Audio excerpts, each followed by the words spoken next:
Assalamualaikum. Ya, eee, ada satu buku lama ya, saya mau cerita tentang buku ini. Emang tema yang jadi sedikit serius ya, Syarah 10 Muwasafat ya. Kalau ngeliat judulnya, ini banget ya, ini buku kelihatan banget genrenya genre buku dakwah. Namun seperti biasa, cara saya di sini tidak akan membedah buku atau membahas satu kajian dengan cara yang kelewat serius gitu. Jadi ini versinya ya, saya baca buku, bukan isi buku full yang akan saya ceritakan, cuman apa yang saya pikirkan, apa yang saya rasakan setelah baca buku itu. Jadi buku ini buku sudah cukup lama saya miliki. Ini kalau ini sih terbitan 2016, era interdata intermedia, era Adicitra Intermedia penerbitnya. Ini kalangan Muhammad Hussein Isa Ali Mansur. Judulnya Syarah 10 Muwasafat. Sebenarnya ini 10 sifat-sifat atau kalau bahasa ininya sebenarnya 10 karakter muslim tangguh. Jadi memang tapi ini buku ini menjadi penting buat saya pribadi karena saya mulai memahami Islam secara syumul gitu, secara utuh itu justru dengan kajian-kajian seperti buku ini ya, kajian-kajian tarbiyah. Contohnya ketika bicara 10 karakter itu lengkap sekali, lengkap sekali. Jadi ada akidah yang lurus ya, salimul akidah, ibadah yang benar, sahihul ibadah, ada akhlak yang kokoh, ya, ada jasmani yang kuat, ada wawasan yang luas, ada mandiri dalam penghasilan, teratur urusannya, pandai menjaga waktu, terus bermanfaat bagi orang lain, dan berjaga hawa nafsunya. Ini kan utuh lengkap banget ini. Walaupun bisa banget gitu. Masing-masing kita bisa. Sebenarnya memang saya tertarik materi ini sebenarnya disampaikan untuk teman-teman yang anak-anak muda yang sedang beranjak dewasa, yang masih penuh semangat gitu. Karena dengan memandang 10 karakter ini akhirnya kan bergeraknya itu bareng gitu ya, semua diisi, tidak lalu tidak seimbang. Nanti kan ketika kita contoh nih misalnya ada seorang yang aktif sekali mempelajari Islam, terus seneng banget tholabul ilmi sampai lupa tentang karir dan profesinya, akhirnya dia tidak terlalu tidak tidak bisa mencukupi kehidupan dia sehari-hari. Sementara di 10 karakter ini kan ternyata ada mandiri dalam berpenghasilan. Jadi sebenarnya kalau ini dipahami oleh anak-anak yang masih muda yang mau beranjak yang masih penuh semangat, maka 10 ini semua di pelan-pelan diambil, dicukupi sehingga sampai di nanti ketika kita evaluasi sendiri, oh alhamdulillah ya semuanya hampir tercapai gitu. Mungkin ada beberapa yang masih belepotan, tapi ketika hanya 1 dan 2 kan masih bisa itu. Jadi kalau kita mau lihat dari awal sekali tentang salimul akidah, itu kan berarti kita harus selesai dulu. Percaya yang takhayul ya kan. Itu harus rapi dulu. Kemudian kalau ibadah, ya ibadahnya ya berarti ibadah-ibadah yang wajib sudah diselesaikan, tambahkan yang sunnah.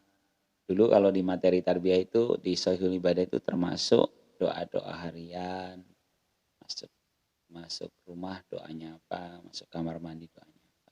Sehingga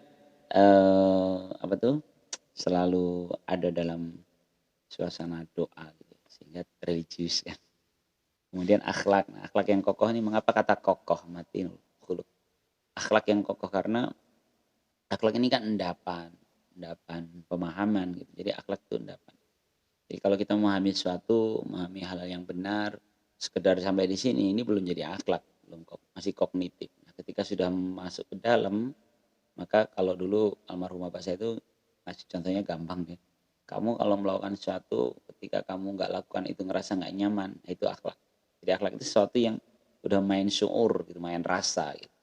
Misalnya pakai sandal kok kaki kiri dulu misalnya. dan kita ngerasa, oh, itu jadi akhlak. Atau ketika kita nyebrang di pinggir jalan, lihat orang tua mau nyebrang jalan, kita segera membantunya. Itu akhlak. Ada orang dorong gerobak terlalu berat, sementara jalan tanjakan, kita berhenti dan membantu mendorongnya. Itu akhlak. Ketika kita respon, kita cepat. Itu akhlak. Dan itu kokoh, harus kokoh. Karena kan namanya spontan ya, kita nggak tahu nanti akan diuji oleh Allah dalam suasana yang seperti apa. Itu harus. Kemudian jasmani yang kuat. Jasmani yang kuat ini juga, ini saya suka, saya dulu tertarik dengan manhaj tarbawi ini ketika ada poin ini. Biasanya kan orang-orang yang terlalu rajin belajar, maka culun, kacamatanya tebel, nggak suka olahraga, sakit-sakitan gitu kan. Atau seorang yang rajin sholat malam, tapi siangnya ngantuk, capean gitu. Tapi kalau dengan jasmani yang kuat, maka dia juga harus olahraga, dia harus rutin general check up, dia tahu rapot kesehatannya, dia menjaga pola makannya, pola istirahatnya. Gitu. Jadi di jasmani yang kuat ini menjadi penting. Bahkan dulu saya termasuk yang rutin tiap tahun ada kegiatan apa itu namanya pendaki gunung. Itu saya pikir juga bagus karena ngetes kemampuan fisik kita ya. Mungkin di usia-usia muda, kalau semakin tua nanti semakin dilihat risikonya, jangan sampai membahayakan. Tertarik dengan yang sekarang lagi ngetop ya, Habib Nurman, siapa itu yang Rusia itu kan, juara tinju bebas itu, yang seorang muslim yang taat. Dan saya ngelihat profilnya, dia bahkan berenang itu menentang arus sungai, dia bergulat dengan beruang, tapi wajah dia tetap ganteng, sopan, lembut, tapi secara fisik dia bagus. Itu seperti itulah mungkin idealnya. Nih yang masih muda-muda, hati-hati betul dengan pola makan ya. Makanan, hati-hati dengan makanan yang berbahaya nanti di saat tua. Jangan bilang itu urusan orang-orang tua kalau menghindari makanan itu, padahal enggak juga. Kalau dari muda sudah terjaga, insya Allah enggak ada problem. Kemudian wawasan yang luas, ini juga penting sekali. Wawasan luas ini adalah harus terbuka, ya, terbuka. Baca buku, diskusi. Ya. Saya dulu termasuk yang sedikit kurang nyaman dengan seorang teman ketika main ke rumah saya dan kaget melihat buku di rak buku saya itu kan macam-macam. Ada yang dia kritisi waktu itu Karen Armstrong, Sejarah Tuhan, Karen Armstrong, atau Madilognya Tan Malaka gitu. Dia kaget tuh, kok baca beginian Pak Putu gitu. Ya saya termasuk yang tidak sependapat dengan menahan wawasan. Menurut saya wawasan itu baca. Kalau ada paham-paham yang menurut kita berbahaya, contoh paham komunisme gitu ya, yang bahaya laten, saya termasuk yang berpikir bahwa baca. Kalau semakin tahu kalau itu memang dia adalah satu yang zalim, satu yang ada kekeliruan berpikir di situ. Kalau tahu kan jadi ngerti. Saya dulu sampai diskusi sama almarhum bapak saya itu ketika saya baca buku-bukunya, khususnya novelnya Akhir Kartamiharja yang tentang ateis. Seorang mahasiswa yang akhirnya berubah menjadi ateis. Saya sampai ngomong gini sama almarhum bapak itu, Pak, jangan-jangan kalau saya lahir di zaman itu, saya udah ikut komunis Pak. Karena demikian suasana itu mendukung gitu ya. Suasana ketika para orang-orang kaya, orang-orang muslim itu justru jadi Pak Haji itu justru jadi tuan tanah ya.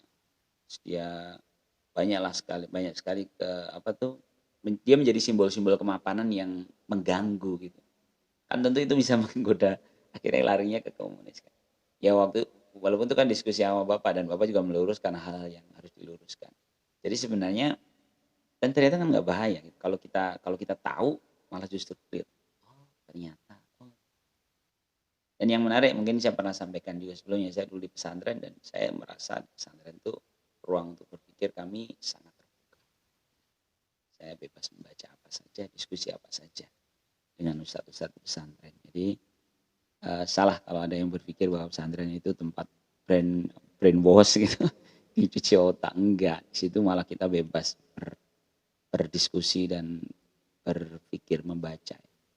Kemudian ada mandiri dalam berpenghasilan. Ini juga menarik. Jadi saya dulu sampai waktu sekolah menengah, saya sempat bikin empat poin yang selalu saya evaluasi rutin. Ini masih sekolah menengah nih, aliyah sampai dengan kuliah itu. Yaitu pertama, agama saya seperti apa. Saya tolak ukurnya tentu ibadah-ibadah hariannya saya berkurang atau bertambah. Kemudian keilmuan saya, artinya saya punya mungkin secara akademis ya, waktu itu kan masih SMA dan kuliah, saya pokoknya harus akademis selesai gitu ya, itu keilmuan. Kemudian penghidupan, jadi dari kecil saya udah berpikir bahwa ini harus jalan bareng, nggak bisa orang, penghidupan itu sesuatu yang harus dirintis dari awal, cuan gitu, penghidupan, jadi harus dipikirkan.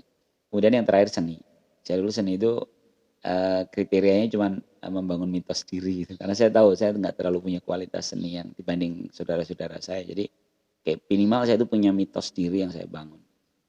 Jadi dulu 4 ini rajin saya evaluasi setiap ulang tahun. Setiap ulang tahun saya biasanya tidurnya agak larut dan sholat malam dan kepikiran dengan kondisi saya, lalu saya evaluasi di 4 hal itu. Nah, termasuk ini penghasilan. Jadi penghasilan itu harus dipikirkan. Ya. Bahkan kalau saya cerita ke ini anak-anak saya atau mungkin anak-anak muda yang masih sekolah menengah atau kuliah, saya sarankan untuk mulai belajar mencari uang. Ya. Mungkin saya agak beda dengan orang tua yang udah kamu fokus belajar aja. Saya pikir enggak gitu ya. Ini sesuatu yang harus berjalan bareng. Iseng-iseng aja, bisa pakai jualan kaos kaki. Anak saya itu lihat sering ada razia di sekolahnya karena nggak pakai kaos kaki, di razia bu guru. Dia itu bawa kaos kaki, dia jualan kaos kaki di sekolah. Jadi kalau yang kena razia, sebelum kena razia dibeli dari dia. Itu kan membaca peluang. Nggak apa-apa, nggak usah berpikir tentang keuntungan yang diambil, tapi minimal kita sudah bergerak. Nah harapannya adalah sebelum kuliah selesai itu kita sudah punya penghidupan gitu. Sudah punya penghidupan sehingga kuliah nanti lulus pun gitu, itu bukan karena untuk uang gitu ya. Ya saya termasuk yang masih produk era lama. Saya harus kuliah dan saya bekerja sesuai dengan yang, karena ikatan dinas, sesuai dengan yang saya pelajari. Tapi sebenarnya kan keilmuan itu satu hal yang berbeda, nggak masalah. Yang penting penghidupan itu udah dirintis duluan. Apalagi kalau udah dari awal, bisa jadi nanti di usia matang itu kita sudah bebas secara finansial. Ya. Oke, kemudian teratur urusannya. Teratur urusannya ini adalah, ini dulu saya materinya biasanya belajar mengatur tenggat waktu, target rutin harian, ya, diatur polanya, terjadwal. Dulu latihannya dulu sampai janjian satu tempat, seberapa on time gitu. Ini sampai menyambung yang berikutnya, itu pandai menjaga waktu. Jadi seberapa on time. Bahkan ada seorang teman dulu mengajukan satu teori. Beliau sekarang pernah sempat menjadi lurah kepala desa ya, di satu desa di lereng Gunung Merbabu. Cukup cerdas dan Mas Sabtono namanya. Jadi dari zaman aliyah itu sudah menawarkan satu teori jam kagok.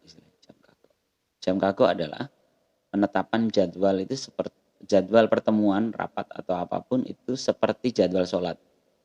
Jadwal sholat itu kan kalau itu kan jam zuhur jam 11.57 misalnya. Berarti kan kita memperhatikan detailnya kan. Muazin juga tidak akan berani azan selama masih 11.56 gitu. 57 baru tek azan. Demikian kalau kita buat acara dengan jam kagok 11.57. Kita ada pertemuan nanti jam 13.03. Otomatis kan para peserta rapat itu udah nungguin 3 menit jadi sesuatu yang berarti. Itu teori dia. Dan itu digunakan saat dia menjadi kepala desa. Sampai mengubah pola, dia membuat jadwal untuk para petani biar dia tepat sholat waktu saat sholat asarnya. Menurut saya itu menarik ya. Itu panjang jawaban. Nah yang berikutnya yang ke-9 adalah bermanfaat untuk orang lain. Ini juga butuh naluri bermanfaat. Naluri dan kapabilitas gitu. Jadi kalau kita tidak punya kemampuan mencukupi diri sendiri, itu yang ada di poin ke 2, 3, 4, 5, 6. Poin ke-6 itu kan mencukupi diri sendiri dengan penghasilan, maka agak sulit kita bermanfaat untuk orang lain. Jadi ini harus terselesaikan dulu. Setelah perjalanan hidup, saya merasa ternyata lebih lengkap lagi Karena nanti setelah individu ini kita lengkap, terus kita bisa membangun suatu keluarga, nanti keluarga itu juga terevaluasi seberapa kita sebagai diri dan keluarga itu bermanfaat untuk orang lain. Di tempat kerja misalnya, seberapa sih kita bermanfaat untuk teman-teman kerja di kantor.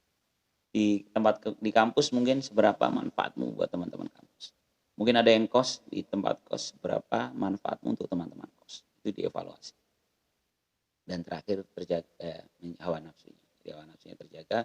Dan untuk anak-anak muda tentunya ya ketika ada tenggat waktu perjalanan, ya kalau mau udah waktunya menikah, segera menikah agar lebih stabil di kehidupannya.